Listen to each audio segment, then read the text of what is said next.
There you go. So let's start with gratitudes. A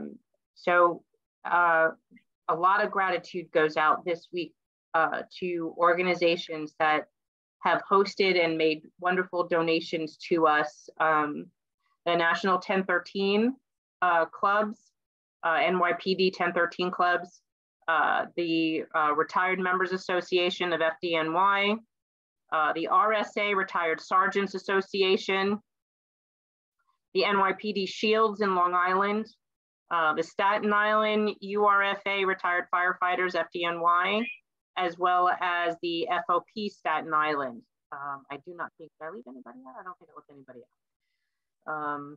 But thank you to everyone for hosting us. We're very thankful for your accommodations and for your generosity. Thank you again. It was wonderful to meet you all and answer your questions. So also our own members within our own little circle here, we had, was it Gwen Miller? Hold on. Gwendolyn Miller was one of our winners that was selected for a prize for her donation. And we wanted to say thank you for that. And then Madeline picked out a name that we have not yet confirmed is willing to have their name spoken on our page yet. So until that person has given us permission, those initials are MP, and it's not me. So thank you to MP, thank you to Gwendolyn Miller. We appreciate your support. There you are, Gwen. Thank you, thank you, thank you. Yes, Scott, that list is already posted. It's on our page already. I posted that the other day. So yes, thank you. So what else we got? No, I don't know. Let's see. Do you have any questions? I'm looking. I got a lot of hello. Some people, I just read the UFT memo, so I'm in the foul mood. Listen, it's propaganda. Come on, we love it. Come on, you got to laugh. You can't be in a foul mood. It's TGIF. It's a 3-day weekend, or every day is Friday, whatever. Okay, so Renee, you said you're in a foul mood because you just read that UFT memo. Don't be foul, girl. We've been writing a response to that. Madeline's already tweaked it twice for me. It's coming up tonight and there's a video going with it. I might have to refilm the video because I did it to the first draft and we have a second draft now, or I might just leave it the way it is and just attach the revised draft. But don't worry, it's coming. It's been dubbed UFT Lies. And actually, I think I dubbed the file like, UFT Bullshit October 7th, just to keep track of all their bullshit. So yeah, and I've also left a voicemail message for Tom Murphy, telling him I do need to speak to Michael Mogler by Sunday night. I think I said to be able to speak to him so that he can try to clarify everything and clear the air and provide transparency before the rest of the world hears all of his misleading statements. So I'm hoping to get that phone call, although I'm not holding my breath. No, I'm not holding my breath. Yeah, don't do that. You'll be like... Yeah, no. So that'll go up tonight, and so will the document, the response back where why read the crap, just focus on the goal. Well, because Gwen, let me tell you something. I've been doing advocacy for a very long time, and if you allow bullshit to stay out in the Unisphere, well, then it exists as it's true. And if you don't call the lies out when they happen, they stand. I'm tired of lies. I'm tired of the bullshit. And I'm tired of having some of these union officers think that just because they are, they can lie to people. And what's coming out is that they've been lying to their own union principles. They're not just lying to us. We're calling this shit out and we're encouraging the other unions to call it out and stand against what's going on. And actually today, so let's give more gratification today. We do have one other thing to say, is that the UFOA, the Uniform Fire Officers Association Union, is the first union to come out publicly and denounce what's going on. So for that, everyone give a kudos to the UFOA, because they are the first union that's standing up for what's just. And we are hoping to build upon that, like we've been trying to. So just know that communication lines are open, and let's see what good things we can all do together. So Beverly, what's confusing? Beverly Arshin, what's confusing? We don't want you confused. I think she's talking about Mulgrew's. Oh, his email? Yeah. It's birdcage liner. If you don't have a bird, get a bird. It birdcage liner. Got the crappy DC-37. Yes, don't worry, I'm working on that one too. I got it. Get it? Yeah. I got it, but I didn't read it. I'm saving it for when I go to the. Is it in the paper? I don't know. Is this the one, or I don't know. This is the right? The pep talk? Is this it? That's the newspaper. Did you just get that? Yeah, this came today. Oh my gosh. All right, I'll look. Roberta, yeah. So you said City Hall, greet City Council with info on 10/12. So actually the board and I, we're gonna have a meeting on this tomorrow if Julie Schwartzberg is listening to the same thing. So give us just till tomorrow to start hammering some of this stuff out. There's a lot of coordination for next week. If we can pull this off, I know we said we would wait until it came to a hearing, but there's some theories in play that we might need to do something next week. So if you can just give us another 24 hours, we'll put something out, but try to make yourselves available. Let me just put it this way: keep your calendars open for Wednesday just in case, and then we'll post something tomorrow. Let's just leave it at that. Yeah. Is that good? Yep, that's good. Okay. The lie repeated becomes the truth, if not that. Yes. There's actually Michelle and I and Madeline were talking one day about one of my favorite movies, and for some reason I can't remember the name of it. It was on HBO. Why can I never remember the name of it? When the lie becomes what the hell was the saying? I did a video on it. I know you did. You can tell I'm tired when I don't even remember my own shit. The lie becomes the truth. I don't know. It's whatever. 1980, right. Hold on. You're looking it up.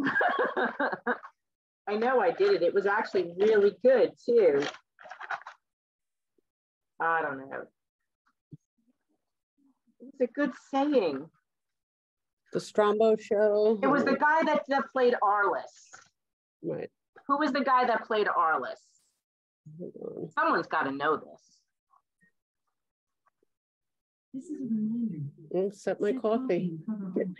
All right, Alexa. It's funny that our echoes talk to each other. I know. And that yours listens to my voice, which is even freakier. Oh, I know, and I've set yours off. So I know, we do all the time. When you turn your lights on. I know. Gosh, this is going back. So it's around here somewhere, but anyway, I'll find it eventually. But yeah, you have to call a lie out. When the lies are out there, if you don't call them out, they stand as truth. And that just can't happen. That's it. Who Killed Liberty Valance? That was the movie. Okay. William, I love you.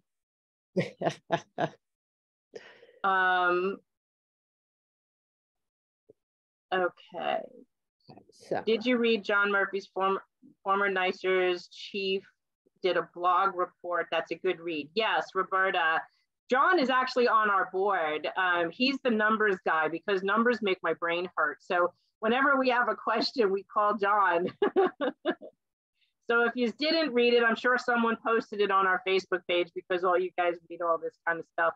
And yes, I suggest it's a good read. It's a very good way of explaining it on a level that people can understand. So share it.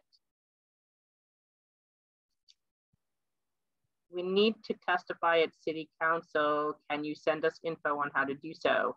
So So if you want to testify at city council, right now there's no hearing, Ellen. So if you just want to go and be heard, you can do that by going into the city council hearing. You have to go up front to the little desk. There's usually guards up there.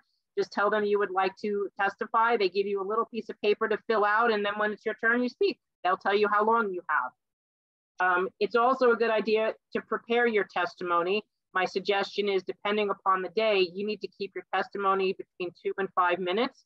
So you might want to bring with you 20 copies of your 2-minute version and 20 copies of your 5-minute version, or at least make 20 copies of your 5-minute version and make sure you have an abridged version in case they limit your time. Unlike when I was there that day, they went from 5 to 2 in a heartbeat, and I was sitting there with a pen trying to keep my points and X out stuff that I didn't really need to get my point across. So it was a good speech, but it would have been even better if I got the other 3 minutes in there. William Shenton. Yes, Robert Wool. Oh, see you, I love my people. Now, what the heck was the show called? Good to see both of you. Tell us what happens with the court dates. Which one is the 27th? So, William, October 27th is our appellate argument to defend our win in the Supreme Court. Remember, we won on the 3rd, the city appealed on the 4th. And so we are defending that win on the 27th. And I believe we're calendared for sometime between 2 and 4 p.m. So. Something like that. Gwen, there is no city council hearing on this yet. We confirmed that again today. What we do have to do, we do have to keep track of the calendar, because if you look at the agenda, the agendas are blank. There's nothing on them. So we looked up that date for next week, and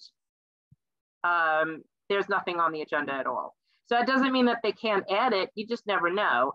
But it just a matter of us just keeping an eye on it and knowing when it's going to happen. And we have enough people that are going to let us know, okay?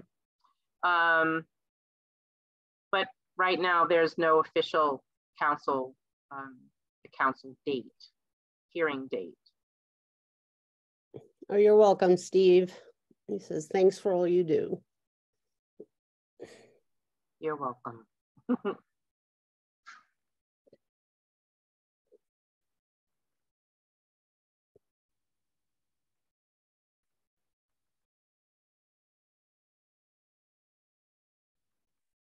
What else you got?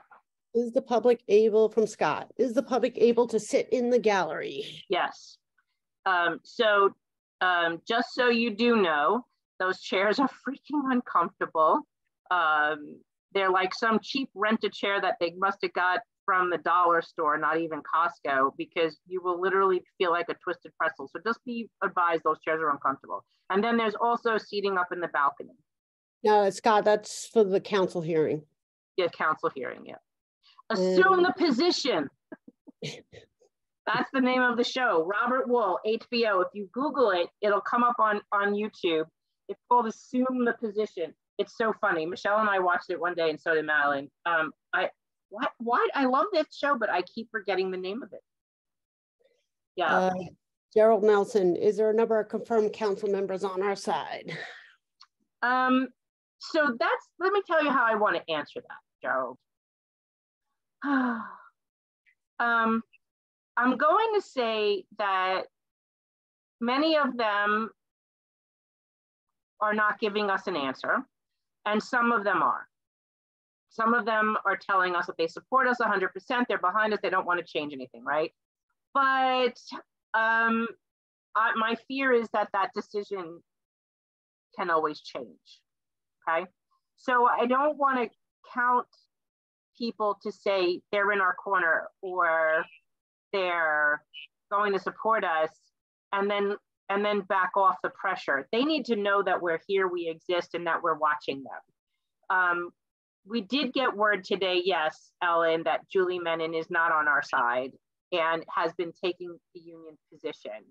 And I'm not happy about that at all, because when I called her office last week, they were like, all your people are calling here and they're saying you're telling them to call. And I'm like, I didn't say to call. I don't know what you're talking about. And so this is the concern, because their office had led us and DC 37 retirees to believe that they were supporting us, even though they didn't come right out and say it. It was just basically, I guess, to back off the pressure so we weren't annoying the crap out of them.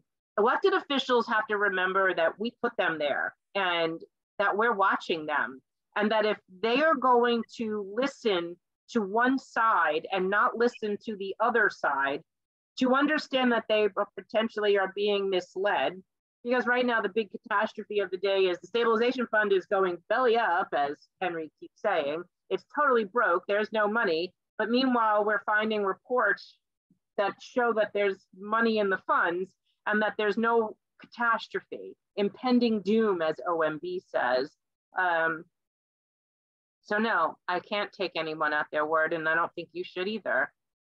It's great if they tell you that they support us, but that doesn't mean check them off in the green checkbox that they're on your side and move on. That just means you need to stay vigilant. But just I don't know who to trust anymore, because everyone that we thought we could trust let us down. Yeah, that's what happens. Right? You find out the hard way. Right. You find out the hard way. To be honest, we were waging a campaign against our own unions. We should never have had to do that. Yep. And we should never have to be calling them out. We shouldn't be here on a Friday night making a video against the UFT and DC 37's propaganda machine for spewing bullshit, not just to the retirees, but to their own members. So that's the disturbing part in this. I posted a video the other day of from 1965 of Victor Gottbaum. And I have to say that I got to sit next to his widow last Wednesday at Citizen Union. And I was with Sue Dodell as well. And it was very exciting to be sitting next to her, because I speak about her husband all the time. In this video, if you guys didn't watch it, you really have to. It's just, he was good looking and charming, and he's yelling at the city, like there's all these guys in this smoky filled room. It's amazing they all think they cancer. And they're screaming at each other. There's a guy at the end of the table, like probably from the MBO's union, yelling about truck drivers, that the city is allowing these truck drivers with more experience, tree trimming, whatever. He must have been a parks guy or something. That the guys made $13,000 a year, and that they should be using MVOs that make $7,000 a year to drive these commissioners, because all they do is sit on their butt. I mean, and then the city negotiator turns to Victor and says something about his butt getting bigger, and you know, it was the craziest video. But all of the yelling back and forth, they were asking for productivity, same shit that they're asking for today. And then towards the end of the video, it's really important that you watch the whole thing, 20 minutes. Really, I trust me, you won't regret it.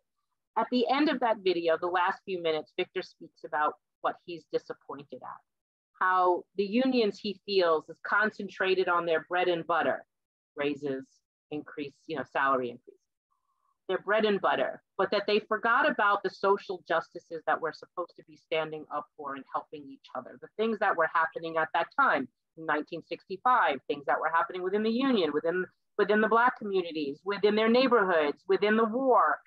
And these were social issues that they should have been paying attention to, but they weren't. It was also concerning to him that the old school union people were silencing dissent amongst the younger union people. That unionism was built on dissent and that it should be allowed to continue. And one of the things that bothered him was that under the cloak of loyalty, that union dissent was quashed, as if you were not, you were not loyal because you disagreed, with the union. In the AFSCME Constitution, it is your given right to dissent against your union. Unfortunately, as many of us know who are UFTers, there are these loyalty oaths that prevent you from speaking out, or you get blackballed and shunned. And unfortunately, in DC 37 today, we're seeing the same very thing happen. And that's a shame to see that. It's a shame to know that we're learning more and more that union presidents have been approached by DC 37 Executive Director Henry Garrido to obtain their ballot, their proxy, because they were unable to attend the meeting, didn't really tell them what was going on. And Henry took that ballot, as what we are told, took that ballot to vote his way. And we know that happened because Carmen Charles from 420 spoke out at great length in that meeting about her displeasure in changing the administrative code. And yet when she left and gave the proxy to Henry, Henry voted his way, not hers. And in all good consciousness, that's ugly to have done that. I have no respect for that. And sadly, none of the other unions mentioned, pushed back like, hey, why is he voting in the positive for this when she spoke out against it? Roger, if you go onto our Facebook page, it is a black and white video that I posted, I think it was Monday or Tuesday. If you can't find it, I'll tag you in it when I get off of this video. All right, Dan, Dan Murray was asking about where to send the donations. Power is back up and running in Venice, Florida, where the treasurer is, and the post office has been open all week. So donations, mailing, everything is resumed back to normal, and donations can go back there. That answers your question, Dan. Okay. It was originally. It was a temporary fix. And I told you that when I spoke to you the last time. It was temporary until we can get in touch with Madeline. And we knew that she had steady internet and the post office was open, because as of Tuesday, they were still having issues. So Michelle's 100% correct. You are able to send your donations back to Venice with no issue. I know I got one today in the mail. And everything has been deposited. So there's your clarification. You're welcome, Dan.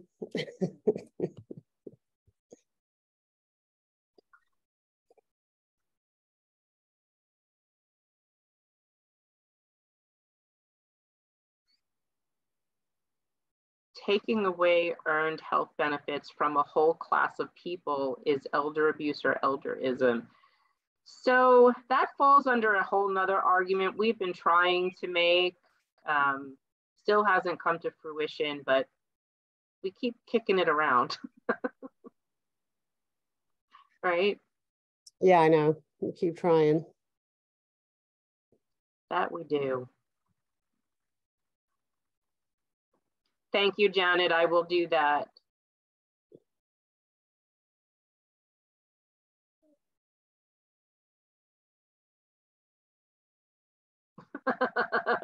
Thank you, Dan.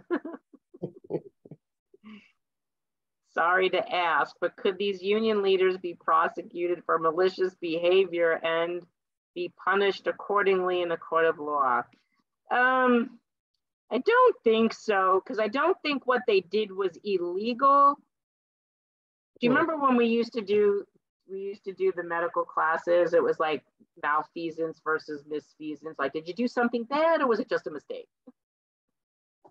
Right? But I'm going to tell you, Renee, what I'm hearing more and more isn't that the unions did something wrong knowingly, is that more of them are telling us that they were misinformed and lied to like we were. And that was really hard to hear last week from two different union leaders, that told us we made the best decisions at the time with the information that we were given. And it wasn't until recently did we learn that we were lied to and misled. So if I'm to believe that, then they were lied to like we were. And with a few things that'll probably be coming out in the next, let's just say the next week, it's gonna be crystal clear that those union leaders were lied to, because they were still being lied to this month. So take that for what that's worth. I don't believe, coming from a union background, a labor relations history, I really don't want to believe that they would have done this intentionally to somebody until you give me reason to think that way.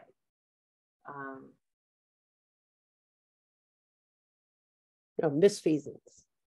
Do you remember we used to talk about malfeasance, misfeasance when in the academy? Do you remember? Oh, no, I know. Diane DeMarco's like misfeasance. Yeah. You know, did you make a mistake or did you do something bad? Right. Did you do it on purpose, or was it, just a mistake, because Right. It could be a mistake. Please say something about Medicare open enrollment and how it differs from OLR open enrollment in Part D. So yes, I know, William, you've been beating me up over this, and I haven't had time to go back over that document, but we need to confirm the fact that in that meeting, the OLR meeting, they changed the rate from the Medicare Part D program for the rider, the drug rider for GHI, and they made it match HIP, allegedly. So we need to find that, and we need to make sure that that's true. So open enrollment starts what, like October 15th and goes to December 7th or something for Medicare, but OLR's open enrollment rate is like November 1st to the 30th. That hasn't been published yet. And so when that comes out, you will know, because we will tell you, and it is going to be on our website, and we'll put it in an email, and it'll be on our Facebook page, but they've not put out open enrollment yet, okay? And that is very different than open enrollment, Right, for Medicare for the government, to change your plan. I'm hoping that's the question that you want me you wanted me to state. So, and yes, I promise it's on my it's on my to-do list. My little post-it to look at your document again, but I need to confirm that rider issue first. right. And then we got, is the Administrative Code 12-126 still in place as of now? Yes, it is. And so that was for ZLZ Blyden. So Gerald says, what type of pressure are the unions placing on council members? Bribe them with campaign donations and or votes.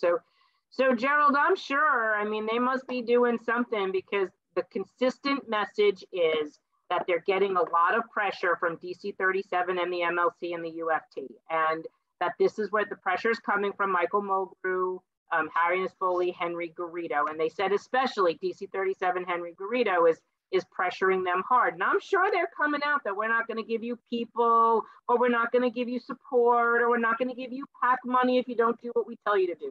That's an ugly bully tactic, and that needs to be called out. And like we said last week, this organization is working towards its nonprofit status 501c3. We cannot get involved in state or federal politics, okay? But that doesn't stop you as individuals from doing that. If it comes out that there are elected officials that you want to support, then by all means, when we put out who is supporting us, by all means support them and tell them, I'm a retiree in your district, or I'm a retiree and I appreciate, even though I'm not in your district, I'm a retiree that appreciates what you did for me, to help us, to protect us. And then that would go a long way if you're able to volunteer, or you're able to make a donation to their campaign because you recognize that there's someone who has morals and ethics, then that should be something that you do, because that's how you elect good people. But this organization, so you understand, and we'll have to keep saying it, we cannot take a position because it would violate our status once we are granted that nonprofit status. And that's not something we want to jeopardize.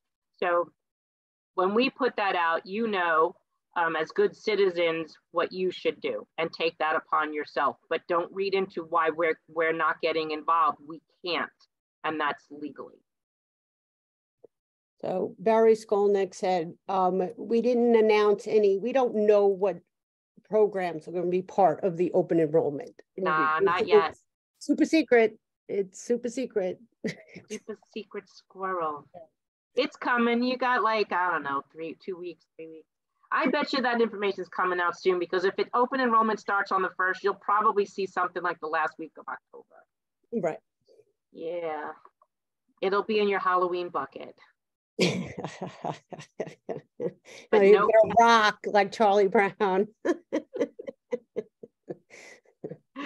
I don't know.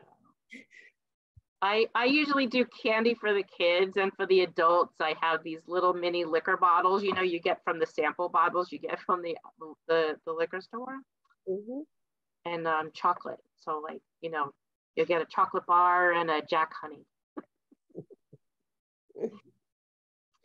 Got to spice it up a little. You're welcome, Roberta. But, you know, if you think about strategy, right, I think the unions know, the city knows they're going to lose in court on the 27th.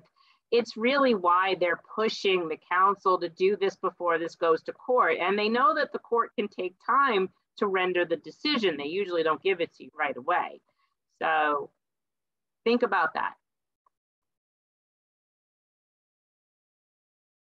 I first joined, what programs will be part? Oh, sorry, you answered that question. Yeah. Still can't get my benefits back. Roger, I don't know what you're talking about.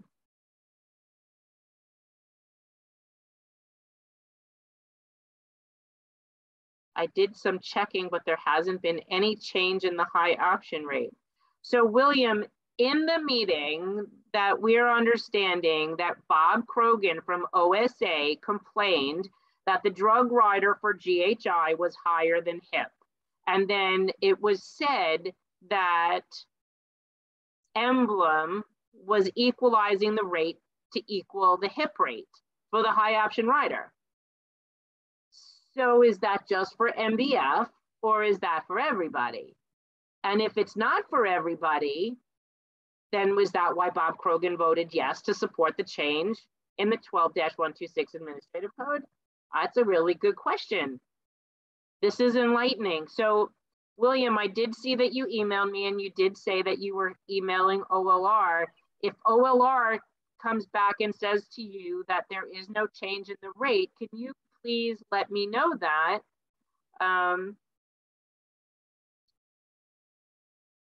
Because then maybe we'll just call Bob on Tuesday. And maybe that was a special perk that Bob got for his vote. I don't know. None of this shit surprises me anymore. We don't have to do anything if we're in traditional Medicare plus senior care, correct? No re-enrolling. Nope, you stay right where you are. I'll do some more campaigning with Gregory Floyd next week. 237 was among the first unions to become anti-input and intimidate people who objected. How anti-democratic. Is that the same Greg Floyd that's on the Emblem board? That's the same Greg Floyd, I think.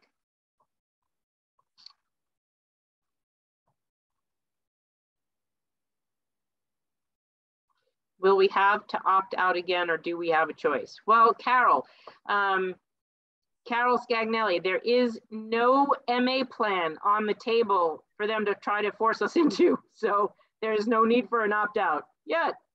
Yet. Yet.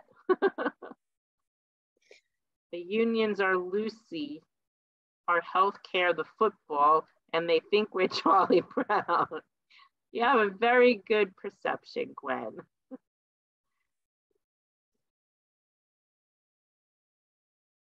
Thanks, Mike, for answering that to Carol. Thanks, Roger. I'll look for your message.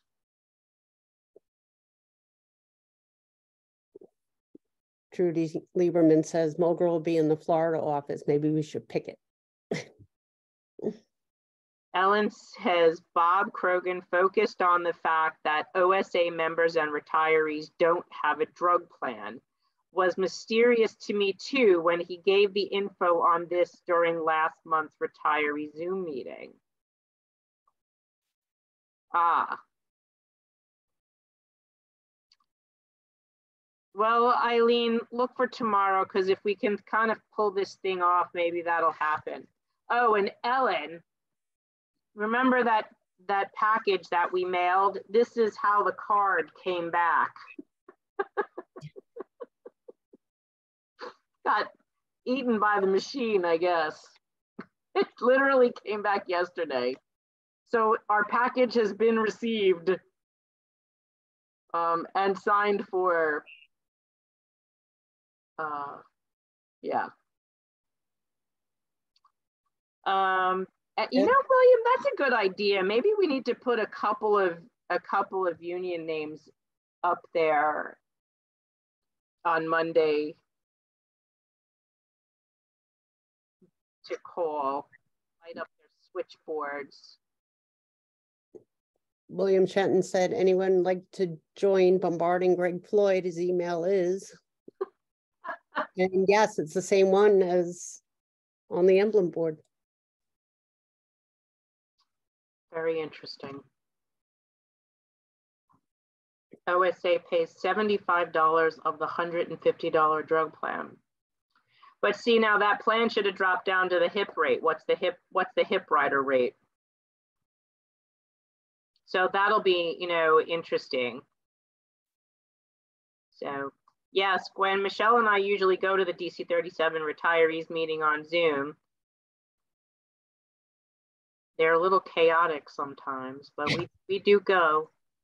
Actually, I was on it the last time. I was in the car driving on the thruway. Yeah, I'm not speaking, but I will be on just in case they, you know, anyone has questions or whatever. It is in my calendar.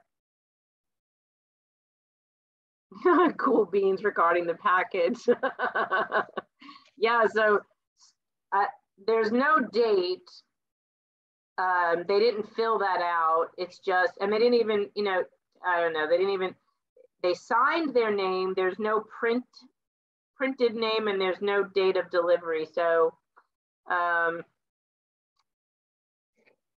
don't even know. I mean, the entire number's like chopped off. It's like, I have to figure out, I'd have to go find my receipt to go find the number and look it up. And maybe there's a print, you know, the online receipt of timestamp. So, yeah, it's all right. Yeah, the HIP rate.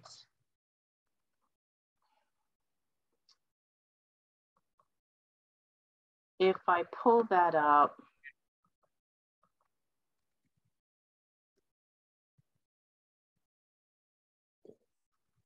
we can look at the last rate, right? Because I'm not really sure what they're going to do to the other one, but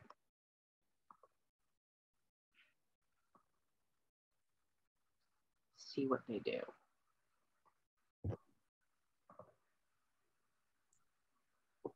Health plan premiums, rate chart for employees. Rate chart, it says October 2022.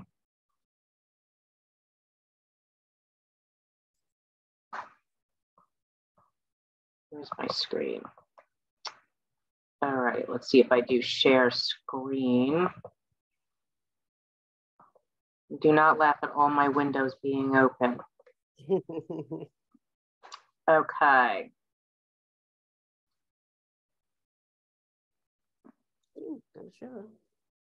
So the drug rider, prescription drug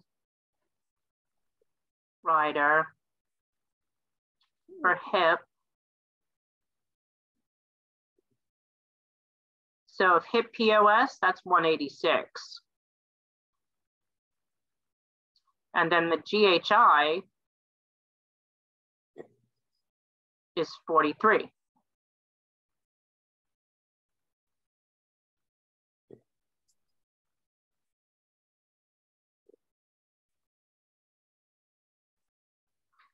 We have to go back and look at the other plan. Let me write that down.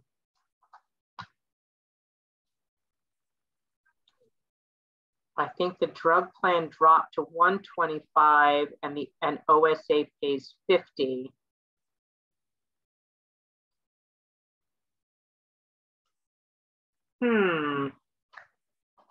I do not know. You're looking at the employee rate chart, right? Yes, it says employee rates as of October 2022.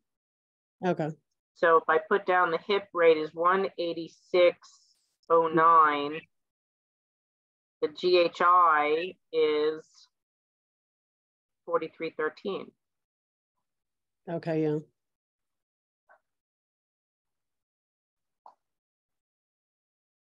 They were supposed to equalize that. That was the question, remember? Mm-hmm. So let's follow. William, I will call on Tuesday because Monday is a federal holiday. But I'm sure that will probably come out if maybe the rates will come out when they do the change, but that's also something else we were talking about today, the board. We need to, there's something else behind that that's stinking. This just doesn't, it's just not right.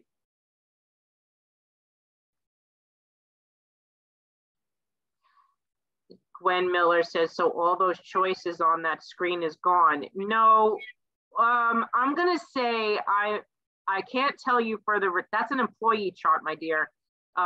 Employees still have all of those choices. We have no clue what the hell what our chart will look like for retirees, whether you could change plans, not change plans, I mean, or what plans they're even offering. So we're gonna have to wait till they publish that.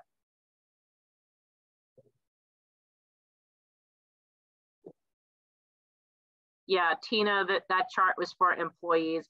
If you don't know where the charts are, just go to Google, search NYCOLR health benefits, and then you'll get to the website. When you get there, you can search employees or retirees, and then choose, what you wanted to look at.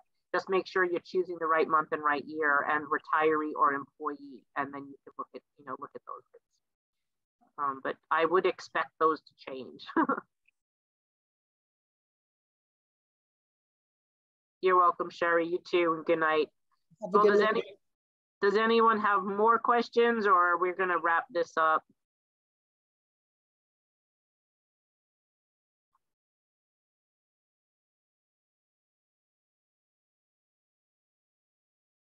Yeah, I think that's it. Yay. Renee, you're a rock star. So right there, that is assets, downloads, health, retiree rates 2022. Thank you, Renee. Have a great weekend, Diane. And here's my gratitude. My gratitude is to the moderators, to Joe for the website. Oh, what happened? I lost you.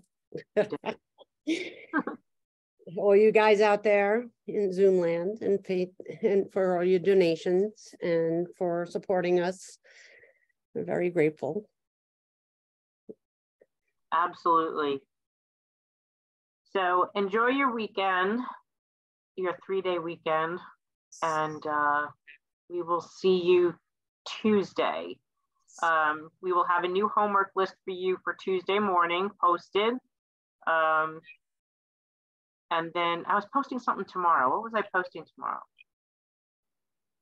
I'll have to go back and watch the video and remember what I was supposed to do. I think we had some stuff about Wednesday. That's right. We had some stuff about Wednesday. Yeah. So yeah, the group is meeting tomorrow morning. Good night. Yep. Post Saturday. Good night, Trani, Ellen, Lois. Yep. All right. Perfect. I wrote it down this time. So Okay. thank you guys. Love you mucho. And then you'll see our post tomorrow about what's going to happen, what we'll be doing on Wednesday, and then more information, and then we'll be in touch. We'll be in touch on Tuesday. All righty. So, all right, everyone. Have a great night. We love you. Yes. Ciao.